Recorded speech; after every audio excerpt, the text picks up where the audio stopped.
ఆంధ్రప్రదేశ్ చరిత్రలో మోడర్న్ హిస్టరీలో political history అయితే మన ఎన్జి రంగా గారితోనే మొదలవుతుంది.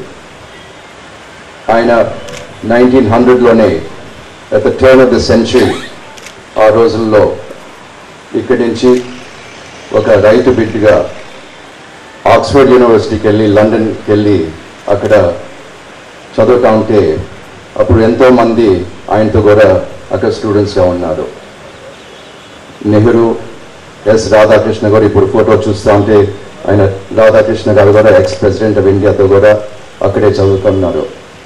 ఆయన అక్కడ చదివేటప్పుడు థీసిస్ కూడా వాళ్ళ విలేజ్ పైన నిడుగోరు పైన థీసిస్ చేశారు. What are the economics of a village in rural India గురించి థీసిస్ కూడా చేశారు.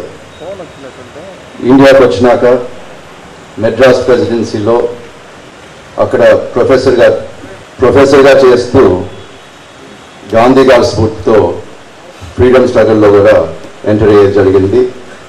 One of the leading freedom fighters, reporting directly to Mahatma Gandhi south India నుంచి మన రంగా గారు. అప్పుడు మా తాతగారు రాజగోపాల్ నాయుడు గారు అనంతపూర్లో డిగ్రీ చేస్తూ ఉంటే ఫ్రీడమ్ స్ట్రగుల్ అప్పుడు రంగా తాతయ్య అక్కడ వచ్చి అడ్రస్ చేస్తా ఉన్నారు స్టూడెంట్స్ అందరినీ. అంటే పిలుపు అందరూ స్వతంత్ర పోరాటంలో పాల్గొవాలని పిలిపిస్తే అప్పుడు మా తాతగారు నాకు చెప్తా ఉన్నారు చిన్నప్పుడు, ఆయన అప్పుడు కమ్యూనిస్ట్గా ఉన్నారంట కాలేజ్లో. అంటే ఆ రోజుల్లో స్టూడెంట్స్ అందరూ కమ్యూనిస్ట్గా ఉన్నారు. ఆయన కాలేజ్ తర్వాత వెళ్ళిపోయిన తర్వాతనే కమ్యూనిస్ట్ వదిలేసి ఇంకేదన్నా చూసుకుంటా ఉన్నారు కూడా చెప్పేది జరిగింది. అప్పుడు రంగా గారు మాట్లాడేటప్పుడు ప్రసంగం విన్న తర్వాత ఆయన కన్విన్స్ అయ్యి అప్పటి నుంచి ఆయన చనిపోయే వరకు రంగా గారు ఫాలోవర్గా శిష్యగా చేశారు. లాస్ట్ ఇయర్ ఒక బుక్ రిలీజ్లో అప్పుడు ఎలమెంట్స్ శివాజీ గారు చెప్తా ఉంటే ఇంకొకటి ఒక ఫ్యాక్ట్ అబౌట్ రంగా గారు తెలిసింది నాకు.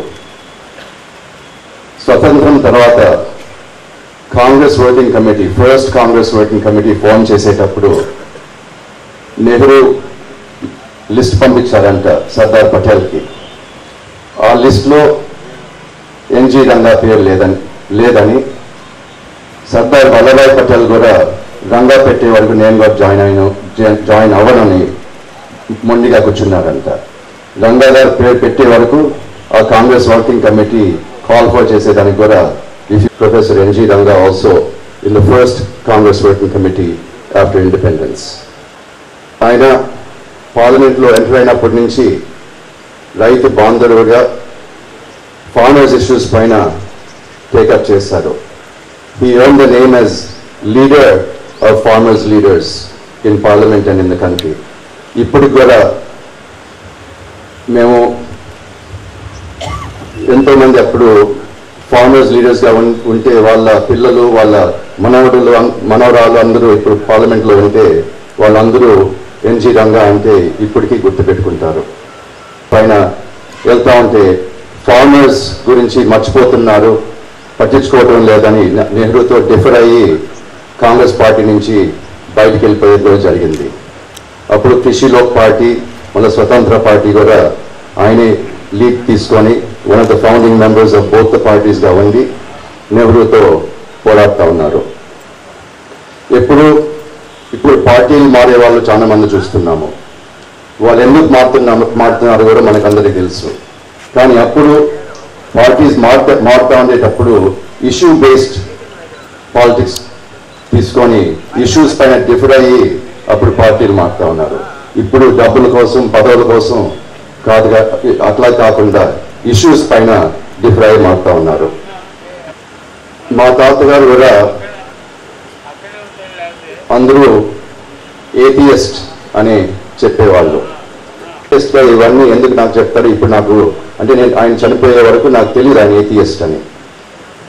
కానీ నేను మళ్ళా ఆలోచన చేస్తే ఆయన ఏథియస్ట్ కాదనిపిస్తూ ఉంది, నాకు అగ్నాస్టిక్ అని అనిపిస్తుంది. ద డిఫరెన్స్ ఇస్ ఏథియస్ట్ అంటే they don't believe in God, they don't believe in any higher power. Agnostic అంటే ఒక దేవుడి పైన ఒక రిలీజన్ పైన నమ్మకం లేదు కానీ దేవుడు ఉన్నారు, దేవుడు అన్ని రకాల్లో ఉంటారు, బిలీఫ్ ఉంటుంది. There is a higher power that guides us అని బిలీఫ్ ఉండేవాళ్ళు అగ్నాస్టిక్ అంటారు. అందుకని మా తాతగారు రంగా గారు కూడా నేను అనుకుంటున్నాను వాళ్ళిద్దరు అగ్నాస్టిక్ అని అనుకుంటాను. ఎందుకంటే they believed in all religions, Hinduism అయినా, బుద్ధిజం అయినా, ఇస్లాం అయినా, క్రిస్టియానిటీ అయినా, అన్నిటిపైన కథలు రాశారు, బుక్స్ రాశారు, అన్ని మతాలు యాక్సెప్ట్ చేశారు అని నేను అనుకుంటాను. అట్లాగే రంగా గారు ఇన్స్పైర్డ్ సో మెనీ లీడర్స్.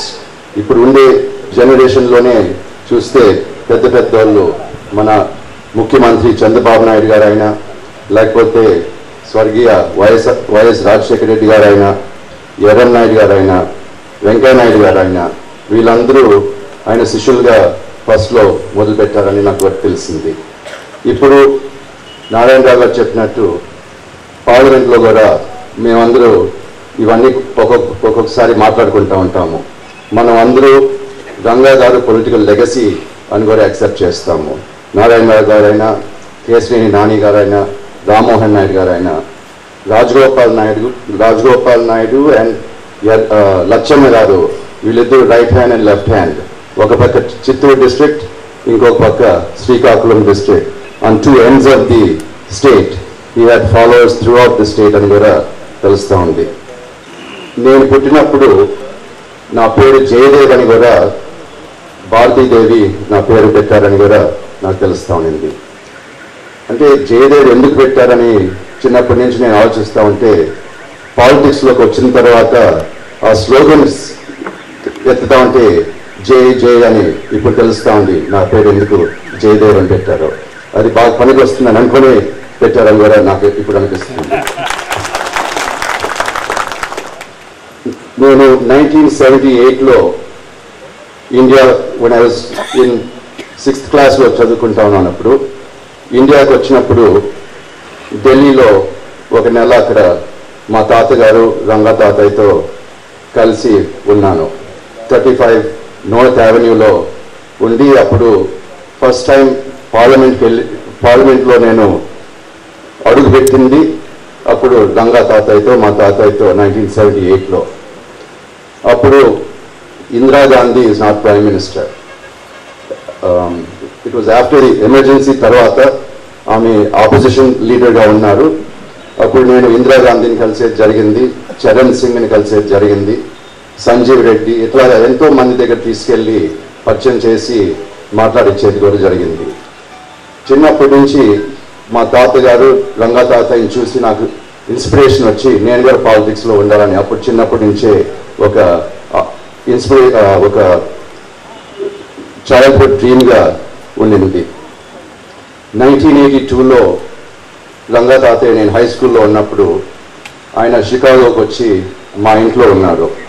అప్పుడు ఆయన మా హై స్కూల్ చూడాలంటే మా హై స్కూల్లో కూడా తీసుకెళ్ళాను. ఇట్లాగా ఫలానా వ్యక్తిని నేను హై స్కూల్కి తీసుకొస్తున్నాను మా టీచర్కి చెప్తే అప్పుడు వాళ్ళు ఇన్వైట్ చేశారు, ఒక హిస్టరీ క్లాస్ చెప్పిస్తారా అని. ఆయన ఒప్పుకున్నారు.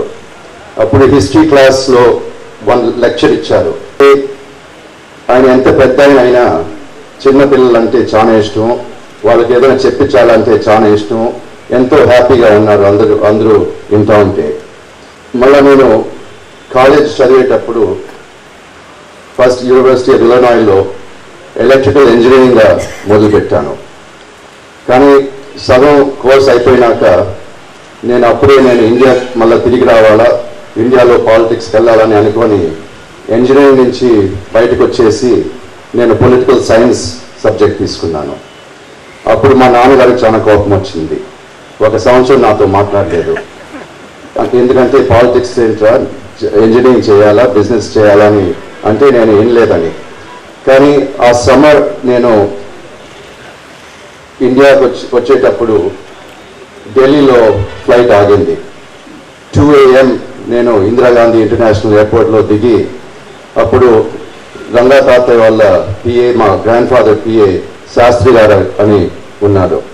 ఆయన ఎయిర్పోర్ట్కి వచ్చి నన్ను పికప్ చేసి ఎర్లీ మార్నింగ్ చెన్నై ఫ్లైట్ ముందు మళ్ళా గంగా తాతయ్యని చూసేదానికి తీసుకెళ్లారు. అప్పుడు నేను చెప్పాను, ఇట్లాగా ఏం సబ్జెక్ట్స్ తీసుకుంటున్నారు, ఏం సబ్జెక్ట్ తీసుకోవాలా, ఏం చదవాలా, ఇవన్నీ సలహాలు ఇచ్చేది కూడా జరిగింది. మళ్ళీ మా నాన్నగారితో మాట్లాడి, పర్వాలేదు నాయన, పొలిటికల్ సైన్స్ కూడా మంచిదే, ఆ బోర్డు అది చదవాలంటే ఎంకరేజ్ చేయమని కూడా మా నాన్నగారు చెప్పేది కూడా జరిగింది. నేను పార్లమెంట్లో ఎంటర్ అయినప్పటి నుంచి ప్రతిసారి ఏదన్నా పెద్ద స్పీచ్ ఉంటే పార్లమెంట్లో గంగా తాతయ్య విగ్రహం ముందు దగ్గరికి వెళ్ళి ఆయన మొహం చూసి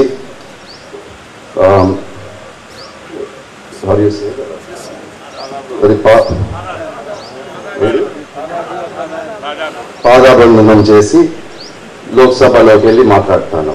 అంటే ఆయన ఇన్స్పిరేషన్ నాకు. భయపడకుండా బాగా మాట్లాడాలంటే ముందు ఆయన చూసి మాట్లాడితే బాగుంటుందని. ఇప్పుడు మన దేశం కూడా ఇంకొక స్వతంత్ర మూవ్మెంట్ లాగా ఒకటి వస్తూ ఉంది. అప్పుడు బ్రిటిష్ వాళ్ళ పాలసీస్ పైన పోరాడుతూ ఉన్నాము. ఇప్పుడు ఫ్యాషిజం, అగేన్స్ట్ ఫ్యాషిజం పోరాడడానికి సిద్ధంగా ఉండాలి మనం. ఎందుకంటే ఇప్పుడు నరేంద్ర మోడీ ప్రధానమంత్రి అయినాక ఇది ఒక ఫ్యాషిస్ట్ కంట్రీ మాదిరి ఉంది.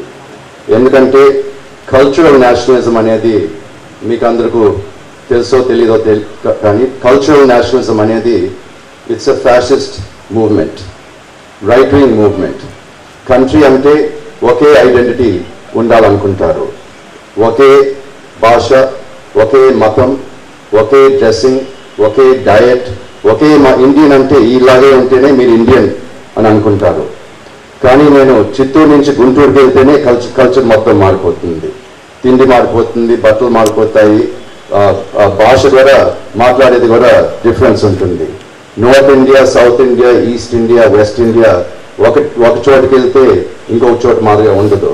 అందుకని ఇండియన్ అనేది ఒక ఐడెంటిటీ కాదు, ఇండియన్ అంటే డైవర్సిటీ అనేది కూడా అందరికీ తెలవాలని దానిపైన కూడా మనం పోరాడుతున్నాము. తాతయ్య అప్పుడు బ్రిటిష్ వాళ్ళతో పోరాటం చేసి జైల్లోకి వెళ్ళారు. ఇప్పుడు నేను హిట్లర్, మోడీతో పోరాటం చేసి జైల్లోకి వెళ్ళేదానికి కూడా సిద్ధంగా ఉన్నాను కూడా నేను అనుకుంటాను. వాళ్ళ ఇన్స్పిరేషన్తోనే నాకు కరేజ్, ఇన్స్పిరేషన్ అంతా వస్తుందని మీకు అందరికి చెప్తూ సెలవు తీసుకున్నాను.